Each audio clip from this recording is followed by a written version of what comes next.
ইলামবাজারে মোদী সরকারকে নিশানা মমতার ফের পরিযায়ীদের বাংলায় ফিরিয়ে আনার বার্তা মুখ্যমন্ত্রী মমতা বন্দ্যোপাধ্যায়।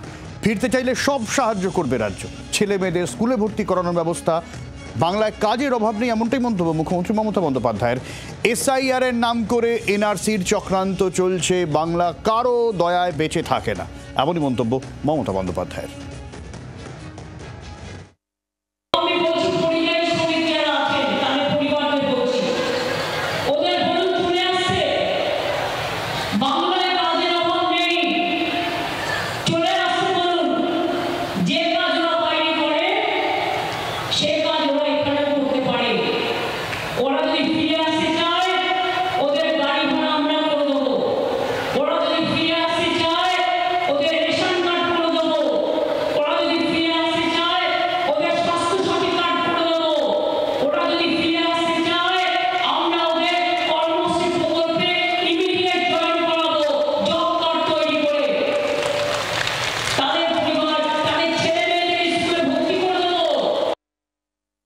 অর্থাৎ মুখ্যমন্ত্রী মমতা বন্দ্যোপাধ্যায় যেটা বলতে চাইলেন, যদি ভিন রাজ্যে এরকম সমস্যা হচ্ছে তাহলে রাজ্যেই থাকুন পরিযায়ী শ্রমিকরা, রাজ্য তাদের দেখভাল করবে, রাজ্য তাদের ব্যবস্থা নেবে এবং তারা ফিরে আসুন। প্রয়োজনে তাদের পরিবারকে যথাসম্ভব সাহায্য দেওয়া হবে, তাদের ছেলে মেয়েদের স্কুলে ভর্তি করানো হবে। এবং মুখ্যমন্ত্রী এটা দাবি করলেন যে রাজ্যে কাজ রয়েছে, তাদের কর্মসংস্থানের বিষয়টা রাজ্য সরকারই দেখবে, যাতে ভিন রাজ্যে তাদের যেতে না দেওয়া হয়, এমনটাই মুখ্যমন্ত্রী মমতা বন্দ্যোপাধ্যায় দাবি করলেন। আমরা যাব একটু গোটা বিষয় নিয়ে আরও আপডেট নিয়ে নেব, ঠিক কি মুখ্যমন্ত্রী মমতা বন্দ্যোপাধ্যায় বলতে চাইলেন। প্রবীর রয়েছেন আমাদের সঙ্গে সরাসরি বীরভূম থেকে, প্রবীরের কাছ থেকে জানবো ঠিক কি বক্তব্য, পরিযায়ী শ্রমিকদের কি বার্তা মুখ্যমন্ত্রী। প্রবীর।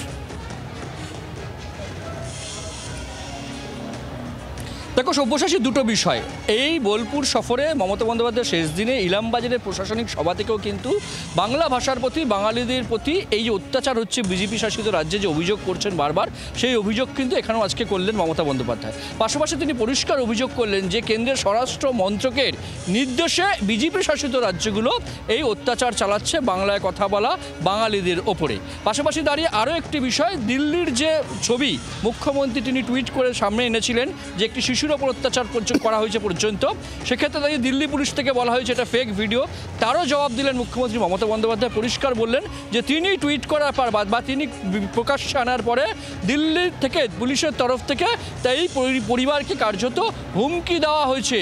সেই ভয়তেই হুমকির ভয় দেখানো হয়েছে, হুমকি দেওয়া হয়েছে এই পরিবারগুলোকে। কে সত্যি কথা বলছে, কে মিথ্যা কথা বলছে, সময় এলে কিন্তু পরিষ্কার হয়ে যাবে বলে জানালেন মুখ্যমন্ত্রী মমতা বন্দ্যোপাধ্যায়। পাশাপাশি এই মঞ্চ থেকে আরও একবার তিনি এই রাজ্য থেকে যাওয়া, ভিন রাজ্যে কাজ করতে যাওয়া পরিযায়ী শ্রমিকদের রাজ্যে ফিরে আসার আবেদন জানালেন এবং তারা যদি ফিরে আসেন তাদের সব রকম সাহায্য রাজ্য সরকার করবে। থাকা খাওয়া থেকে শুরু করে তাদের কাজের ব্যবস্থা, তাদের ছেলেমেয়েদের স্কুলে ভর্তি করে দেওয়ার ব্যবস্থা, সমস্ত ব্যবস্থাই রাজ্য সরকার করবে এবং তারা ভিন রাজ্যে যে কাজ করে সেই কাজ করার সুযোগ এ রাজ্যেও রয়েছে। এখানে শিল্প হচ্ছে, এখানেও সোনার যে কাজ করেন যারা যান পরিবাররা মুম্বাইতে, সোনার কাজের বিশাল জায়গা রয়েছে, ইন্ডাস্ট্রি হচ্ছে, সুতরাং কাজের অভাব এ রাজ্যে নেই। তাদেরকে ফিরে আসার আজকেও আবেদন জানালেন মুখ্যমন্ত্রী মমতা বন্দ্যোপাধ্যায়। পাশাপাশি দাঁড়িয়ে ভোটার লিস্টে নাম তোলার ক্ষেত্রে যাতে সবাই এগিয়ে আসেন, সবার নাম তোলা যায় এবং প্রশাসনের যারা এখানে উপস্থিত ছিলেন, DM, SP থেকে শুরু করে জনপ্রতিনিধি, তাদেরকে মমতা বন্দ্যোপাধ্যায় নির্দেশ দিলেন যে সবার নাম তুলতে হবে, কাজটা ঠিকভাবে করতে হবে, কারণ একজনের নামও যেন ভোটার লিস্ট থেকে বাদ না যায় সেদিকে নজর রাখতে হবে রাজ্য প্রশাসনকেও। বাংলার আওয়াজ, বাঙালির আবেগ, জি 24 ঘন্টা।